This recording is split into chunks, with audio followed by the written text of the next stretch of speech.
Apakah kamu tidak tahu? Aku adalah imamnya para malaikat, lebih beriman daripada semua malaikat, lebih berilmu daripada Jibril.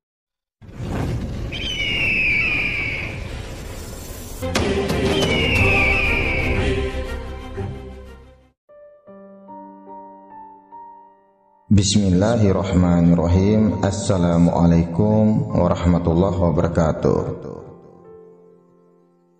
Inilah rahasia sir yang paling dalam. Bagi kalian yang mendapatkan pengetahuan ini, berarti kalian adalah orang yang telah mendapatkan hidayah dari Allah Subhanahu wa Ta'ala. Jika kalian penasaran seperti apakah bentuk rahasia itu, silakan dengarkan video ini dengan kesucian hatimu, dengan kebeningan pikiranmu, dengan ketenangan jiwamu. Dikisahkan, ada seorang sufi yang sangat merasa bangga pada dirinya sendiri karena dia diciptakan dalam bentuk yang paling baik dari sekian makhluknya. Akhirnya sufi itu bercerita kepada salah satu murid pilihannya. Dia berkata, "Wahai muridku, dulu aku pernah merasa bangga terhadap kaum kita sendiri, yaitu kaum manusia. Dan juga karena memang Allah telah memuliakan kaum bangsa manusia, sehingga kesalahan yang dilakukan kaum bangsa manusia aku anggap tidak bersalah." Muridnya bertanya, "Apakah alasannya?" Gurunya menjawab, "Karena menurut hematku, yang menyebabkan manusia melakukan keburukan dan kesalahan itu karena disesatkan oleh setan atau iblis. Dan hal keyakinan pemahaman semacam ini aku pahami beberapa lama. Tetapi Allah berkehendak lain terhadap diriku. Allah mengizinkan suatu kejadian untuk merubah keyakinan pemahamanku dengan mempertemukan aku kepada suatu sosok yang tidak terlihat dan hanya terdengar jelas suaranya saja." Muridnya bertanya, "Siapakah sosok itu, Guru?" Gurunya menjawab, "Aku tidak tahu siapa sebenarnya dia. Dia hanya memperkenalkan diri dengan ucapan, 'Aku yang diceritakan oleh Al-Quran dan diusir dari surga.' Biarpun diriku bingung dan juga merasa takut, tetapi diriku mencoba memberanikan diri, karena di dalam hatiku ada suatu hatif yang berbicara kepada diriku dengan mengatakan, 'Allah sedang mengajarimu.'" Muridnya bertanya, "Apakah yang dimaksud dengan hatif?" Gurunya menjawab, "Hatif artinya adalah suara yang terdengar tanpa terlihat orangnya, atau suara gaib. Dan kurang lebihnya seperti inilah dialog diriku dengan sosok yang terdengar jelas suaranya saja, tanpa terlihat wujud rupanya. Dan sosok yang dimaksudkannya itu adalah iblis. Iblis berkata kepadaku, 'Hai manusia, sebetulnya lebih mulia mana antara aku dengan kaum bangsamu?' Aku menjawab, 'Lebih mulia manusia.' Terus iblis itu berkata, 'Dengan dasar apa kamu merasa yakin bahwa manusia itu lebih mulia?' Aku menjawab, 'Berdasarkan firman Allah yang tertuang di dalam Al-Quran.' Lalu iblis berkata, 'Sudahkah kamu merasa yakin dengan pendapatmu itu?' Dan aku menjawab dengan tegas, 'Iya, karena memang seperti itulah yang ada di dalam Al-Quran.' Wahai muridku, sebenarnya saat itu aku sedikit kesal." Muridnya bertanya, "Kesal kenapa, Guru?" Gurunya menjawab, "Karena menurut hematku, dia mengingkari Al-Quran. dan berkata seolah-olah dia berkata benar dibanding dengan perkataan Al-Quran. Aku kemudian balik bertanya kepadanya, "Siapa kamu?" dengan nada tidak suka. Iblis menjawab, "Aku adalah yang diceritakan oleh Al-Quran dan diusir dari surga." Dan dia berkata lagi, "Sekarang lebih mulia mana? Aku yang dilaknat oleh Allah dan diusir dari surga karena tidak sujud menghormati kepada Adam, atau manusia yang katamu dimuliakan oleh Allah tetapi tidak mau sujud menyembah kepada Allah?" Di situ aku diam. Soalnya aku mau menjawab apa untuk mematahkan perkataannya.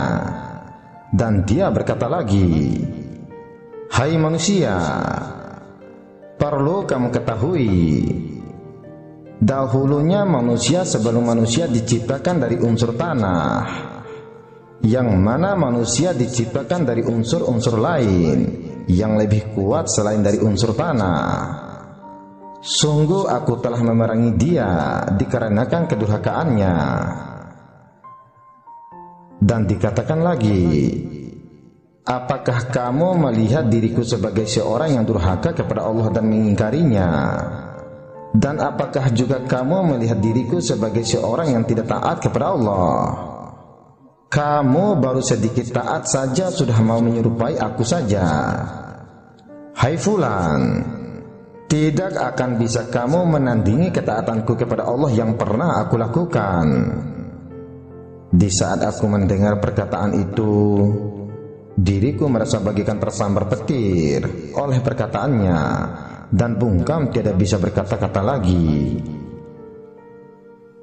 Dan dikatakan lagi oleh dia, "Hai manusia, kalau saja bukan karena maunya Allah, aku tidak akan hadir kepadamu dan tidak akan mengkabarkan suatu berita besar kepadamu yang selama ini belum banyak manusia yang mengetahuinya." Dan dikatakannya lagi, "Perlu kamu ketahui, dahulunya manusia sebelum penciptaan Adam, sungguh dia suka membuat kerusakan dan selalu menumpahkan darah, dan aku telah memeranginya. Sekarang kamu, hai manusia, unsur dari tanah yang nyata-nyata unsur terlemah. Kemuliaan Allah sudah ada pada bangsamu. Apakah sudah kamu ketahui? Sudahkah kaum bangsamu taat semua kepada Allah? Sekarang coba kamu pikirkan, lebih banyak mana antara orang yang taat dengan orang yang tidak taat? Dan apakah sudah kamu ketahui juga, unsurmu adalah yang terlemah dan hina? Adakah kaum bangsamu yang menyadari betul hal ini? Lebih banyakkah yang menyadari asal muasal dirinya itu? Dan apakah kaum bangsamu menumpahkan darah dan suka membuat kerusakan juga?" Lalu aku menjawab, "Yang bertanya tentu lebih mengetahui ketimbang diriku."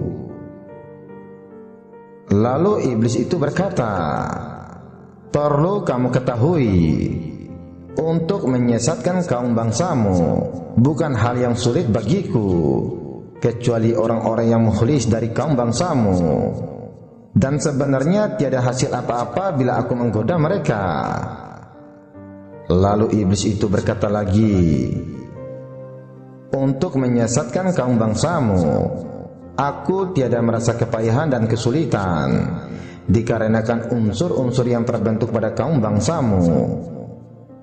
Ketahuilah, kaum bangsamu tidak disesatkan olehku, karena mereka akan tersesat sendiri, dikarenakan tarikan-tarikan unsur yang melekat pada kaum bangsamu, yang awalnya bermula pada keinginan dan keserakahan, lalu membangga-banggakannya. Orang yang beriman bisa sombong dengan keimanannya, merasa paling beriman, sehingga memandang semua orang kafir. Dan orang yang merasa paling taat, sehingga memandang semua orang murtad. Dan merasa paling tinggi ilmunya, sehingga memandang orang semuanya bodoh. Apakah kamu tidak tahu, aku adalah imamnya para malaikat, lebih beriman daripada semua malaikat, lebih berilmu daripada Jibril. Tapi Allah melaknat dan campakkan diriku dari surga karena hanya satu kesalahan saja, yaitu sombong. Dan iblis itu melanjutkan perkataannya, aku tidak pernah takut dengan sholatmu yang panjang-panjang. Aku tidak pernah khawatir dengan ilmumu, sekalipun ilmumu itu setinggi langit. Karena ketika ada kesombongan di hatimu, walau sebesar biji zarah sekalipun, maka cukuplah itu untuk menjadikan dirimu ke dalam golonganku dan kekal bersamaku di dalam neraka jahanam.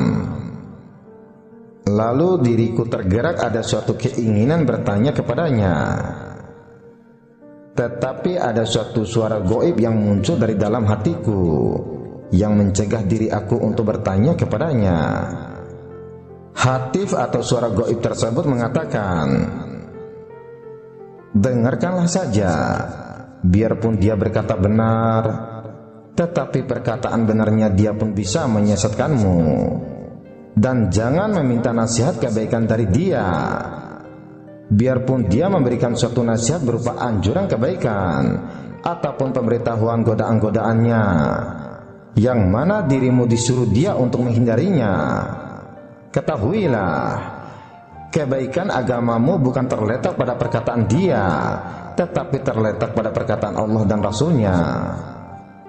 Perkataan Allah dan Rasulnya menuntun kepada suatu jalan ketauhidan, dan sedangkan perkataan dia menuntunmu kepada suatu jalan keselain Allah, yang artinya apabila engkau mengambil nasihat dari dia atau mendengarkan perkataannya, itu artinya kamu telah mengikuti perintahnya. Sebab dengan kelembutan dan kemanisan nasihatnya itulah sehingga bapak moyangmu Nabi Adam dan Siti Hawa dikeluarkan dari surga. Setelah aku mendapatkan teguran dari suara gaib yang muncul dari dalam hati nuraniku, akhirnya aku pun langsung berhenti dan mengurungkan niat untuk bertanya kepadanya. Lalu muridnya bertanya, setelah itu apa yang dilakukan oleh iblis? Gurunya menjawab, setelah itu dia berkata lagi kepadaku, hai manusia, adakah kamu mengetahui bahwasan aku ada menuhankan selain Allah atau mengaku diri sebagai Tuhan selain Allah? Muridnya bertanya, apa jawaban guru? Aku menjawab, yang aku ketahui, kamu tidak menuhankan selain Allah atau mengaku diri sebagai Tuhan selain Allah, tetapi hanya Allah dan kamu yang mengetahui tentang diri kamu sendiri. Dan iblis berkata, hai kamu manusia, aku nasihatkan agar kamu jangan sampai ada ghaflah atau lalai terhadap Allah, karena terletak disitulah tersesatnya manusia. Dan aku tidak perlu merasa repot untuk menyesatkan kaum bangsamu, dikarenakan dengan adanya ghaflah kepada Allah, dengan sendirinya mereka akan tersesat. Lalu iblis itu berkata lagi, kebenaran dan kebaikan milik Tuhanmu dan datang darinya, dan aku pun akan ikut pula menggoda membelokkan kesalahan Allah dan menuntun supaya terhenti kepada dirimu, agar supaya kamu merasa dirimu lah yang paling baik dan benar. Maka serupalah kamu dengan diriku, biarpun beribu-ribu ketaatanmu, sedikit pun belum bisa mengimbangi ketaatanku kepada Allah Subhanahu wa Ta'ala. Diriku tersentak kaget dan membisu. Aku pun tidak bisa berkata-kata lagi. Sungguh sangat cerdas dan mendalam sekali apa-apa yang diketahui oleh dirinya, dan aku pun bergumam dalam hati, ya Allah, sungguh nyata jelas kemuliaan-Mu pada kaum bangsa kami, yang mana Engkau telah memuliakan dengan benar kaum bangsa kami dibanding dengan makhluk-makhluk lain. Ya Allah, ampunilah aku dan kaum bangsa kami yang telah menyia-nyiakan pemuliaan-Mu pada kami semua dengan jalan mendurhakai-Mu dan menyekutukan-Mu.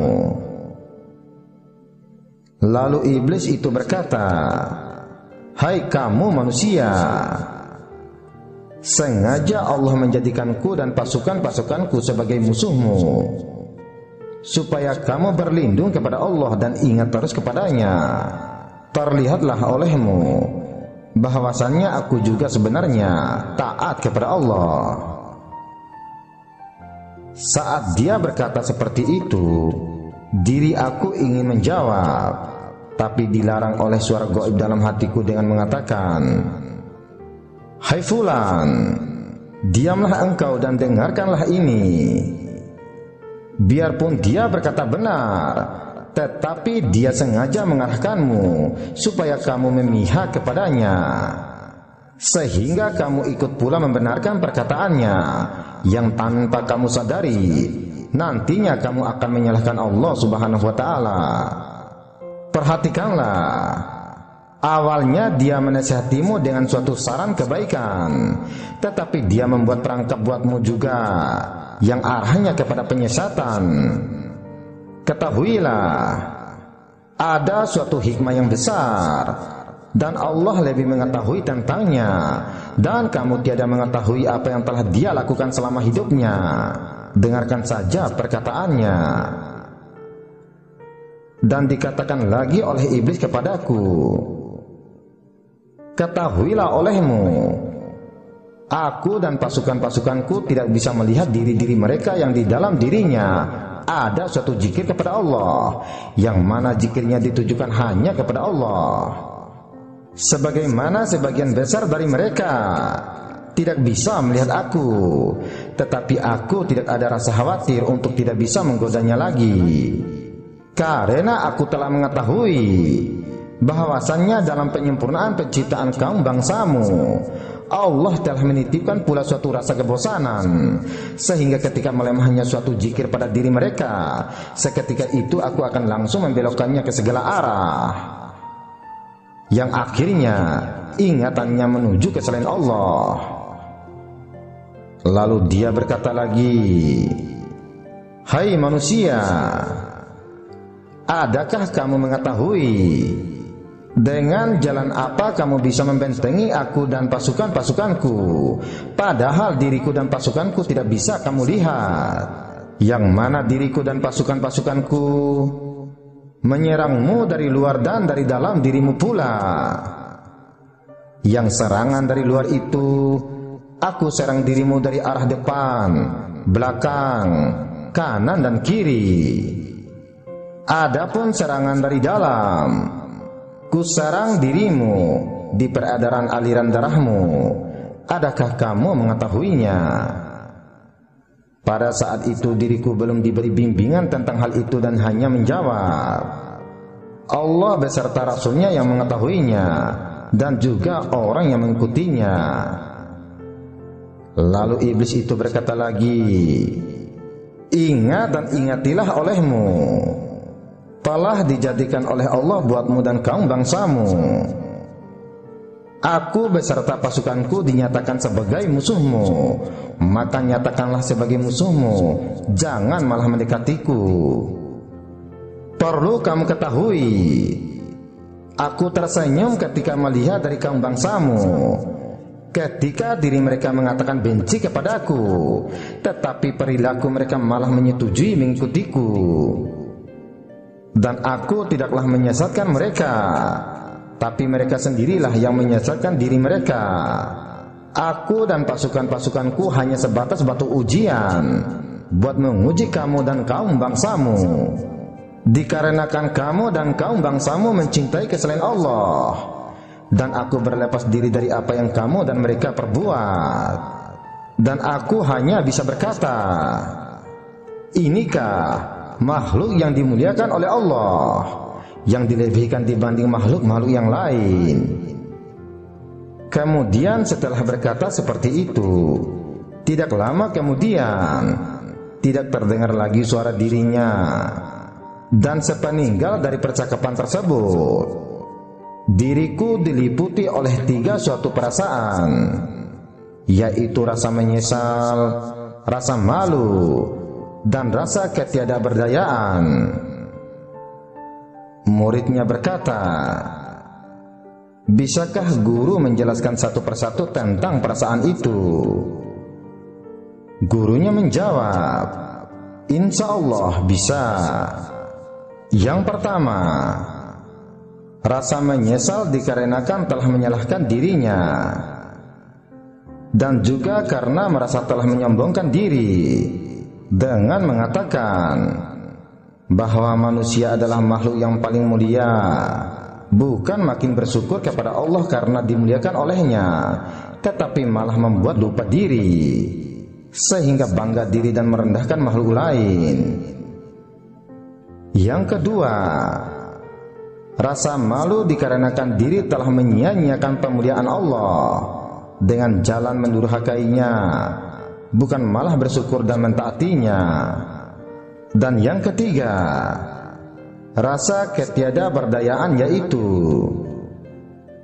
bagaimana akan mungkin bisa mengalahkan dia beserta pasukan-pasukannya, sedangkan dia lebih berpengalaman dan sudah ada sebelum penciptaan Nabi Adam alaihissalam. Dan bagaimana akan mungkin pula bisa mengalahkan dia dan pasukannya yang menyerang diri dengan serangan dari luar dan dari dalam. Lalu diri aku karena merasa tiada berdaya untuk menghadapinya, maka diriku memasrahkan diri dan berdoa kepada Allah dengan harapan supaya aku bisa dilindungi oleh Allah dan dituntun olehnya supaya tidak tersesat dengan doa.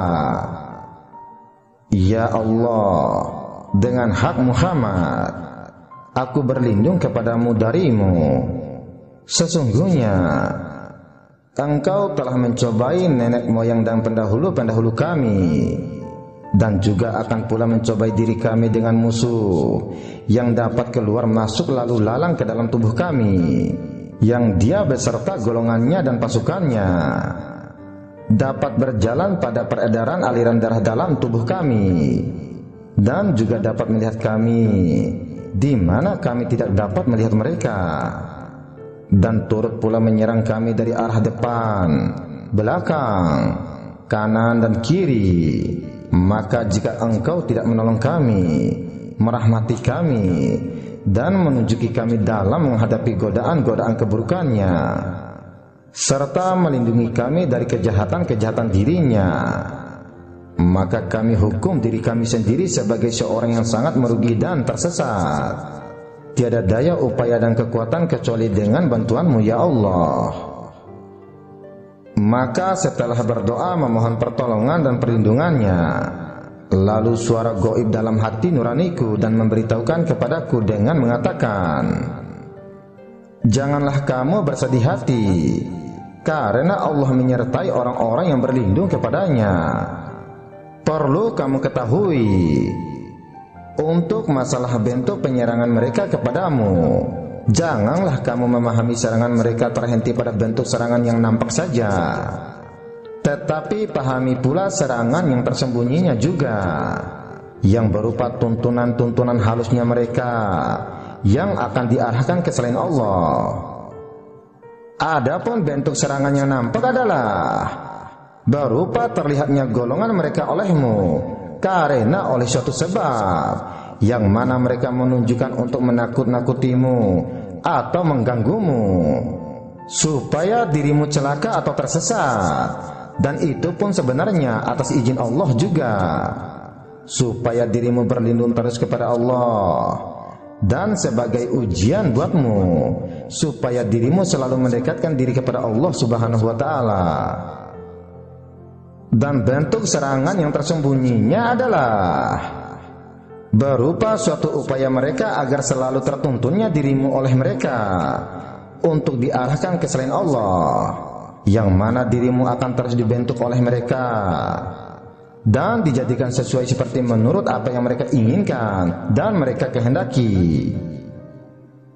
Dan adapun serangan mereka dari luar dirimu adalah yang mana mereka akan menyerang dari arah depan, belakang, kanan dan kiri adalah isyarat perlambang tentang dunia, yang mana mereka akan menjadikan dunia sebagai alatnya untuk menggodamu, supaya pandangan hidupmu hanya tertuju terus kepada dunia, yang akhirnya tertuju pula hatimu untuk condong kepada dunia.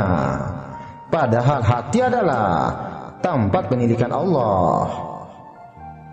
Dan adapun serangan mereka dari dalam dirimu adalah yang mana mereka menyerang di peredaran aliran darahmu. Itu pun isyarat perlambang tentang hidup dan matimu, yang mana mereka akan mengupayakan terus agar supaya bisa menjadikan hidup dan matimu hanya sebatas tertuju untuk kepada dunia dan apa-apa yang ada di dalamnya, sehingga dirimu diarahkan oleh mereka supaya agar tidak bisa berkesempatan mengingat Allah dan mengenalnya, dan yang pada akhirnya merugilah dirimu selama-lamanya.